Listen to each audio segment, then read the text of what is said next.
안녕하세요. 조이브클럽의 조입니다. 오늘 제가 소개해드릴 책은 서머싯 몸의 인생의 베일입니다. 네, 어떤 베일일지 제목부터 좀 궁금하지 않나요? 이 책을 처음에 딱 펼쳤을 때 먼저 작가가 어떻게 해서 이 책을 쓰게 되었는지 간단하게 설명이 나옵니다. 그래서 봤더니 작가가 단테의 신곡을 읽으면서 이 책을 접하면서 영감을 얻었더라고요. 어, 나도 진짜 옛날에 이 신곡을 읽었는데, 아, 그런 영감이 안 떠오른다는 게 이게 참 차이구나. 어쨌든, 거기 피아라는 여자가 이렇게 외치는 게 나와요. 나를 제발 기억해줘요. 그래서 그 피아의 상황을 살펴봤더니, 이탈리아의 귀부인인데, 부정을 저지른 것 같아. 그렇지 않아? 막 의심을 하는 거예요. 그런데 차마 죽이진 못하겠고 유독가스로 서서히 죽이자 했는데 잘 안 죽었다라는 거죠. 그래서 거기까지만 그러면 그냥 끝내면 좋은데 네, 던져버려서 죽게 만들었다. 그래서 되게 호러인데 어쨌든 이 작가가 나는 스토리를 가지고 글을 쓴 적은 처음이야. 보통은 인물을 설정해 놓고 이야기를 만들어 간다고 하더라고요. 그래서 그렇구나. 이 책은 그렇게 만들어졌구나. 그래서 궁금증을 더욱더 가지고 이 책을 읽게 되었는데요. 여기 주인공이 크게 세 명이 나와요. 여자 주인공 키티, 그리고 그녀의 남편 월터 페인. 그런데 원래는 레인으로 이름을 하려고 했는데 실제 그런 이름을 가진 사람이 살고 있어서 항의가 들어와서 이름을 페인으로 바꿨다며. 네, 그런 얘기도 나오고요. 그리고 다른 주인공은 네, 찰스 타운센트. 네, 이놈이 나쁜 놈입니다. 네, 왜 나쁜 놈이냐면 어쨌든 굉장히 여자 주인공은 예뻐요. 네, 그래서 엄마가 딸 둘이 있는데 키티를 통해서 뭔가 이 나만의 작품, 딸 결혼 잘 시키는 것, 이런 성공을 되게 꿈꾸는 거죠. 네, 엄마 이런 꿈이 실현되기, 실행을 이루기 전에는 네, 아빠에게 먼저 향했습니다. 그래서 남편을 굉장히 출세시켜야 된다. 근데 남편분은 야망이 없으신 분이셨어요. 근데 시키니까 정말 돈 버는 기계로 가족을 위해서 엄청나게 헌신을 합니다.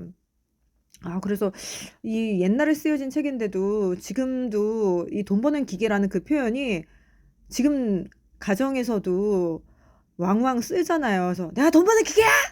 네, 기계 아니죠. 근데 그때도 이런 표현을 썼구나. 네, 어쨌든 그래서 막 당연히 남편 그렇게 성공시키고 이제 딸을 뭔가 하나를 만들어야 되겠다. 근데 동생을 봤더니 동생은 별로 안 이뻐. 그래서 얘 키티를 이 사교계에 데뷔를 시키고 아주 좋은 집에 시집 보내야지 했는데 어머 해가 갈수록 인기는 점점 네, 떨어지겠죠. 그러다가 동생이 먼저 결혼하게 되는 셈이 됐어요. 그러니 키티의 입장에서는 그 꼴이 보기 싫었겠죠. 그래서 그때 마침 청혼을 했던 월터와 네, 결혼을 하게 됩니다. 이 월터는 직업이 세균 학자이면서 그 전에 의사 역할도 했거든요. 그래서 그렇구나. 근데 겉에서 그냥 보면 굉장히 매력이 없이 굉장히 차갑고 재미없는 사람? 네. 이렇게 키티의 눈에는 보여요. 그래서 정말 그런가? 그랬는데 어, 남편의 진짜 뭐라 해야 될까? 진 면목을 보지 못하고 사랑도 하지 못하고 그렇게 살게 되었더라고요. 나중에 보니까. 네, 그래서 그냥 무미건조한 결혼 생활을 하다가 남편이 얼마나 잘해준지 몰라요. 그래서 정말 이 영국의 속담의 표현을 여기서 썼던 것 같은데 그녀의 말 한마디, 그녀의 행동 하나가 그의 날씨를 좌우했다. 그래서 키티가 뭔가 기분이 좋아지면 월터의 날씨도 기분도 좋아지는 이 말 한마디가 그 남편의 기분을 좌지우지하는 굉장히 떠받들어 줍니다. 그래서 와 이런 남편이 있구나. 정말 사랑하는구나.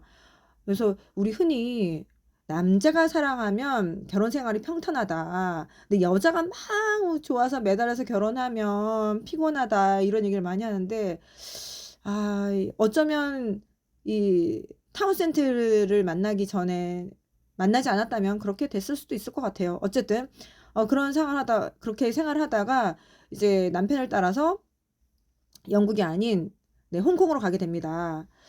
그래서 그쪽에서 이제 드디어 문제의 남자를 만나는 거죠. 찰스 타운센트.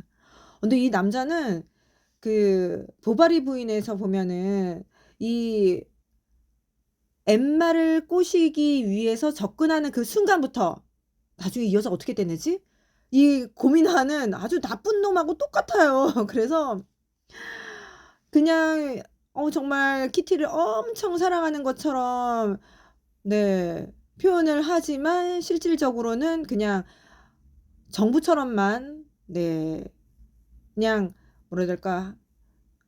어찌 보면 놀이객감 이런 식으로만 키티를 생각했다는 거죠. 근데 참 키티는 그런 것도 모르고 잘생겼네. 나를 진짜 사랑하네. 네, 참 뻔히 속이고 있는 게 보이는데 이 속는 키티를 보니까 좀 답답하더라고요. 어쨌든 그래서 이 첫 장면이 책에선 그렇게 시작합니다. 불륜의 이 찰스가 찰스 타운센트가 키티의 집까지 찾아온 거예요. 그래서 세상에 불륜을 집에서 오 마이. 근데 그 방의 문고리가 움직이는 것 같은 그걸 딱 움직인 거 아니야? 키티가 깜놀한 거죠. 그래서 이거 뭐야? 진짜 누군가 와서 문을 연 거야, 안 연 거야, 아니면 이게 공포 소설이야, 뭐야 했는데 그 다음엔 또 창문이 뭔가 인기척이 있고 그래서 네, 나중에 보니까 네, 그 문고리를 만졌던 사람은 남편이었던 거죠. 그래서 와, 이렇게 불륜 현장에서 보통의 남자라면 어떻게 했을까? 네, 성질이 불같으면 네, 문 열고 네, 엄청 아, 타운센트를 두들겨 팼을 것 같고 네. 근데 이 월터라는 사람은 굉장히 뭐랄까요?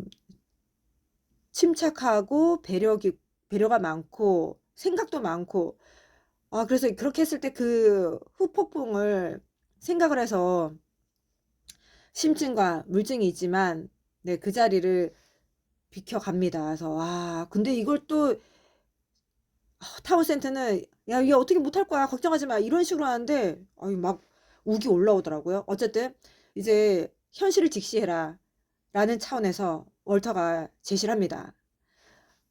키티가 그래 그럼 우리 헤어져 이혼해 뭐 이런 말도 안 되는 본인이 불륜을 먼저 저질러 놓고 네 어쨌든 그래서 그러면 그래 내가 너와 이혼을 해줄 터이니 그러면 그 남자한테 가서 당장 일주일 이내에 그 남자도 유부남이었거든요. 이혼하고 너와 결혼하겠다는 확답을 받아와라. 그럼 나도 이혼해주겠다. 안 그러면 내가 너를 간통으로 고소하겠다.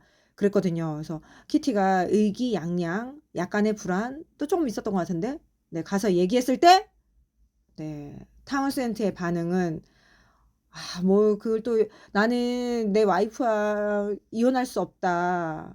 이러는 거죠. 그래서 굉장히 비참함, 그리고 이 남자의 이기적인 그 진짜 얼굴을 보고 돌아서게 됩니다. 그래서 이제 월터가 그렇게 결심을 해요.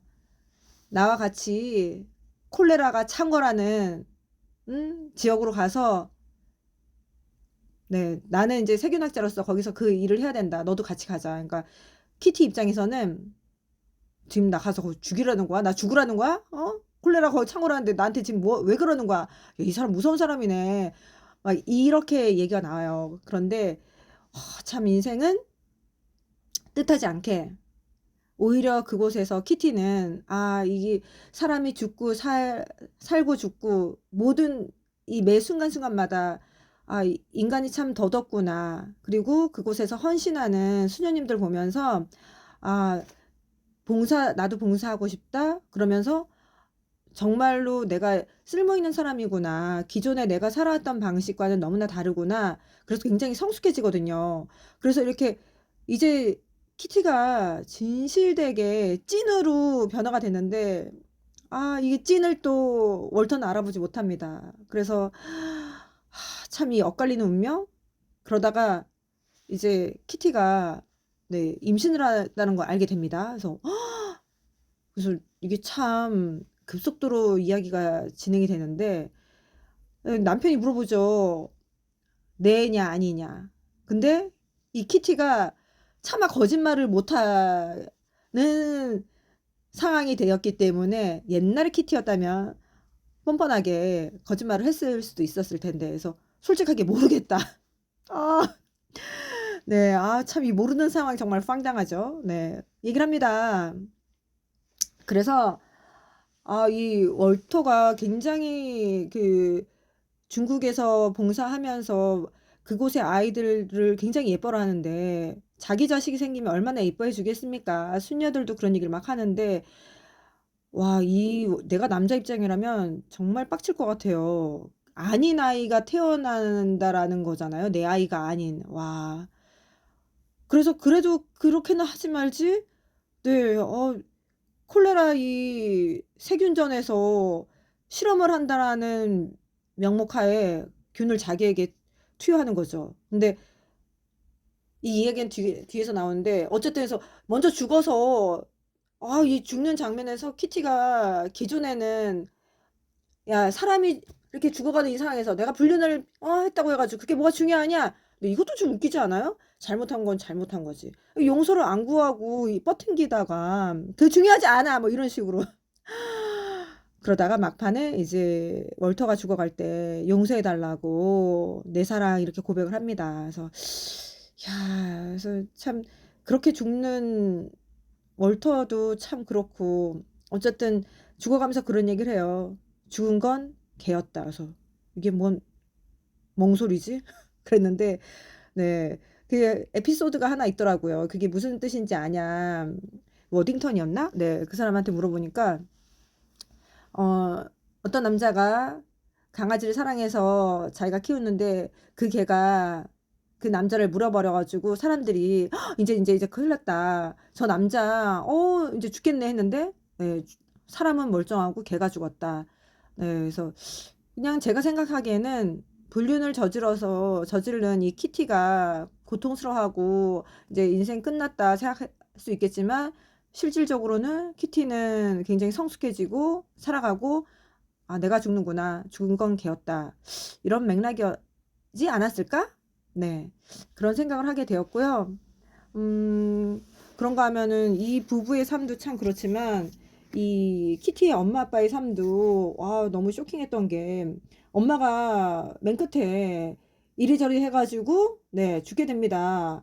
근데 이제 딸이 아빠의 표정을 살피는데, 네 다시 영국으로 돌아온 상황입니다. 시간이 쭉 돌아가지고 어쨌든 근데 그 아빠의 표정에서 안도감을 보는 거예요. 그래서 근데 이것도 좀 소름이구나.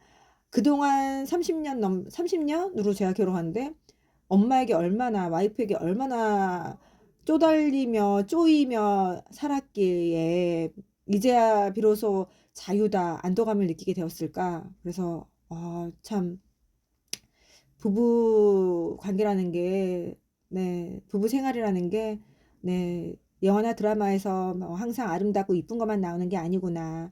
네, 더 소중하게, 조심조심하게 다뤄야 될 필요가 있겠다. 한 번 더 생각을 하게 되었습니다. 번역에서 다른 건 굉장히 다 매끄럽게 잘 되어 있었는데, 딱 하나를 좀 꼽자면 157페이지에 이게 나오거든요. 갈릴리에서 어떤 선이 나올 수 있을까요? 그래서 갈릴리 가로를 해놓고 예수가 활동하던 땅으로 교회라고 해석될 수 있음. 요 가로 부분을 이게 성경에 이 구절이 나오거든요. 그 요한복음을 보면은 그 나다나엘이 이르되 나사렛에서 무슨 선한 것이 날 수 있느냐. 그래서 그게 요한복음 1장 46절이라서 이 요한복음 말씀, 나사렛에서 무슨 선한 것이 날 수 있느냐 요것을 인용한 표현, 그렇게 하고 여기서는 교회라고 해석될 수 있다 하는 게 더 정확한 표현이 되지 않았을까?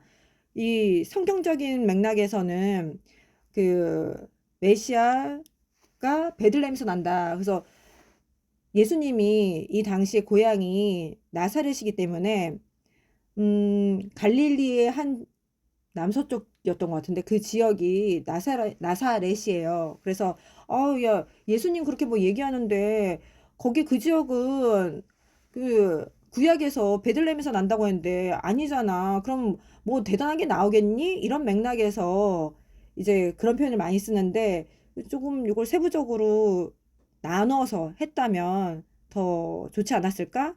네, 라는 생각이 들었습니다. 그렇게 하고요.